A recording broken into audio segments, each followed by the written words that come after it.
सभी को जय जिनेंद्र। जय जिनेंद्र। मित्रों, विश्व युग में आरोग्य इस कार्यक्रम में एक बार फिर आप सबका स्वागत है, अभिनंदन है। मेरे साथ हैं वही भूतपूर्व वैज्ञानिक डॉक्टर RN वर्मा जी और doctor PC Sharma ji. Doctor साहब, आज हम जो अपने दर्शकों के लिए लेकर आ रहे हैं आपके साथ में, आज हम बात करेंगे किडनी। किडनी एक अहम रोग बन गया है, एक अहम समस्या बन गई है कि हर तीसरे या चौथे व्यक्ति को, मनुष्य को किडनी का रोग हो जाता है। तो मैं आपसे ये पूछना चाहता हूँ डॉक्टर साहब, किडनी स्टोन ना हो, क्या इसके लिए करना चाहिए कि किडनी में स्टोन ना हो?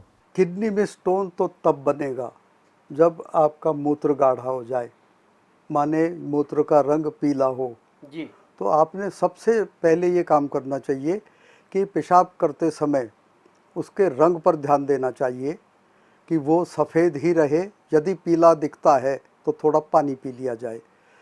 दूसरा, एक वैज्ञानिक सिद्धांत है कि मूत्र में इतने ही केमिकल्स, सॉल्ट्स, इलेक्ट्रोलाइट्स रह सकते हैं जितना वो मूत्र धारण करके रख सकती है। जब इलेक्ट्रोलाइट्स का बोझ, मिनरल का बोझ आपके मूत्र में बढ़ जाए तो एक सिद्धांत है, when ionic product exceeds solubility product precipitation occurs. इस सिद्धांत के अनुसार पत्थर बन जाएगा। तीसरा, सूर्य की धूप लें, क्योंकि सारे पत्थर तो कैल्शियम के बने और कैल्शियम का मेटाबॉलिज्म सही करने वाला सूर्य की धूप ही है, विटामिन डी ही है। वो सूर्य की धूप नियमित खाएं तो आपको किडनी में पत्थर नहीं बनेंगे। जी, आप बता रहे थे कि और अन्य कौन कौन सी बीमारियां हैं मतलब जो हो सकती हैं किडनी से? तो पहले तो हमने बताया हाइड्रोनेफ्रोसिस। जी जी दूसरी है इंटरस्टिशियल नेफ्राइटिस। जी। माने हम जो आजकल दवाइयाँ खा रहे हैं, ये दवाइयाँ अंत में किडनी को ही छाननी पड़ती हैं। जी। और इन दवाइयों की खास बात ये, चाहे वो एंटीबायोटिक हो, चाहे वो अन्य बीमारियों को ठीक करने के लिए हो, डायूरेटिक हो, अंत में किडनी को ही छानना पड़ता है। और ये दवाइयाँ में से कुछ ऐसी हैं कि जो छनती भी नहीं हैं। माने एक बार किडनी में आ तो जाती हैं रक्त के माध्यम से, लेकिन जब छान के बाजू निकालो तो फिर वो बाहर वापस नहीं जाती मूत्र के रास्ते से। जी। ऐसे वाली चीज़ें इकट्ठी होते होते ये ट्यूबों के डायमीटर को बढ़ा देती हैं। जी। और डायमीटर बढ़ जाने के कारण किडनी सूज जाती है। पहली सूजन थी, मूत्र बनता ही नहीं, बनता है, मूत्र बनता है और मूत्र बनने के अलावा बाहर नहीं जा पाता, इसलिए किडनी सूजी थी। अभी इसलिए सूजी है कि उसमें केमिकल्स जो antibiotic, chemotherapy agents, diuretics, pain killers, auto immune disorder के लिए, इन्फेक्शन के लिए लिए जाने वाले सारी के सारी दवाइयाँ, उनमें से काफ़ी मात्रा में शरीर प्रवेश तो कर गई किडनी में, बाहर नहीं जा रही। नेट रिजल्ट किडनी का सूज जाना। अब इससे ये होता है कि हमने सतर्क हो जाना चाहिए कि हम औषधियों का सेवन मिनिमम करें, बेहतर होगा ना करें, बंद कर दें। जी। फिर इसके अलावा एक बीमारी होती है एट्रोफी ऑफ किडनी, माने किडनी का सिकुड़ जाना। कई बार आप अल्ट्रासोनोग्राफी रिपोर्ट में देखोगे कि एक किडनी सिकुड़ गई है, बहुत छोटी हो गई है। वो क्यों होता है? तो उसके सिकुड़ने के मेन कारण होते हैं टॉक्सिन्स। वो टॉक्सिन्स बायोलॉजिकल भी हो सकते, केमिकल भी हो सकते, अन्य कारण भी हो सकते। अन्य कारणों में आता है cancer, diabetes, heart disease, high blood pressure, nephrons माने किडनी छानने वाले छननियों का नंबर घट जाना, किडनी को रक्त कम मिलना और क्रॉनिक इन्फेक्शन जैसे टीबी वगैरह हैं। इन कारणों से किडनी सिकुड़ जाती है और इसका इलाज संभव है। अंत में आती है एक और बीमारी जिसे कहते हैं IgA नेफ्रोपैथी। ये नेफ्रोपैथी बीमारी होती इम्यूनिटी से।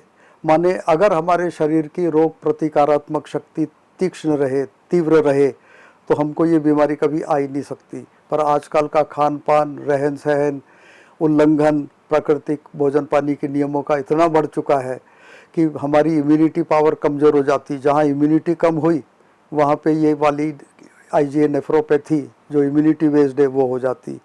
और आखिरी में है किडनी का फेल हो जाना। किडनी फेल होने के मेन कारण आजकल बने हैं diabetes, high blood pressure, autoimmune disease और भोजन पानी के नियमों का उल्लंघन। इस बीमारी का कोई इलाज नहीं, आपको या तो डायलिसिस पे जाना पड़ेगा और नहीं तो आपको किडनी ट्रांसप्लांट करवा के बदलनी पड़ेगी। तो डॉक्टर साहब ये बताएं, डायबिटीज़ का आपने नाम लिया, तो डायबिटीज़ जो किडनी को किस तरीके से नुकसान पहुँचा सकती है या पहुँचाती है मतलब? केवल डायबिटीज़ ही नहीं, हाई ब्लड प्रेशर, ये दोनों बीमारियां मिलके diabetes and high blood pressure kidney को बर्बाद कर रही हैं। किडनी को हाई ब्लड प्रेशर भी काफ़ी नुकसान पहुँचाता है, आप ये कहना चाहते हैं? जी। होता ये है कि किडनी के अंदर नेफ्रॉन, जैसा मैंने कई बार कहा, होते हैं जिनमें कोशिका, ये नलिकाओं का जंजाल रहता है, ब्लड ले जाने वाली नलिकाओं का। अब डायबिटीज़ के कारण एक्स्ट्रा ग्लूकोज ब्लड में रहने के कारण ये सिकुड़ जाती, और जैसे ये सिकुड़ी तो किडनी को खुद को भी तो जीवित रहने के लिए तत्व लगते हैं, जैसे ऑक्सीजन लगता है, ब्लड सप्लाई लगता है, मिनरल्स लगते हैं, वो सारे की कोटा कम हो जाता है। इस कारण किडनी क्षतिग्रस्त हो जाती। अब क्षतिग्रस्त एक बार किडनी हो गई तो इसका फंक्शन डे बाय डे कम होता जाएगा और एंड में एक दिन फेल हो जाएगी। यही हाल हाई ब्लड प्रेशर का भी है। हाई ब्लड प्रेशर के कारण भी नलिकाओं पर दबाव पड़ता है, वे हार्ड हो जाती हैं, और हार्ड होने के कारण उनसे भी ज़्यादा रक्त पहुंचाया नहीं जा सकता, क्योंकि हार्ड होने के बाद वे सिकुड़ जाती हैं, और इस कारण वे भी फेल होती जाती है किडनी।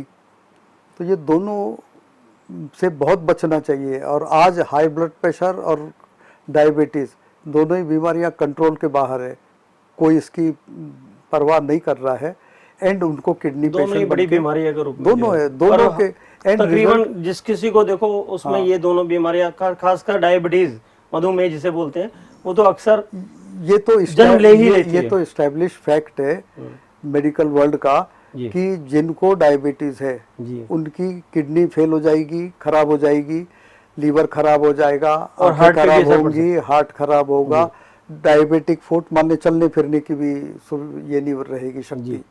तो डायबिटीज से बचना है, हाई ब्लड प्रेशर से भी बचना है, किडनी के लिए, किडनी की स्वास्थ्य के लिए। अच्छा, अगला सवाल मैं आपसे पूछना चाहता हूँ कि जो मधुमेह यानी डायबिटीज़ के कितने मरीजों को गुर्दे की जो बीमारी संभावना कितने % होती है, मतलब कितने जो आज डायबिटीज में जो डायबिटीज पेशेंट है उसको कितने पेशेंट को जो किडनी की बीमारी हो सकती है, मतलब? हाँ, जो डायबिटीज में आज हैं वो ये जान लें कि अगर उनको टाइप 1 डायबिटीज़ है तो 30% रोगियों की किडनी फेल हो सकती है, और अगर टाइप 2 में है तो कम से कम 10% लोगों की फेल हो सकती है। फेल अंतिम अवस्था है, फेल होने के पहले 6-7 रोग हैं किडनी के, वो हो जाएंगे, जैसे स्टोन बन जाएगा, हाइड्रोनेफ्रोपैथी होगी, नेफ्राइटिस होगा, आईजीए होगा।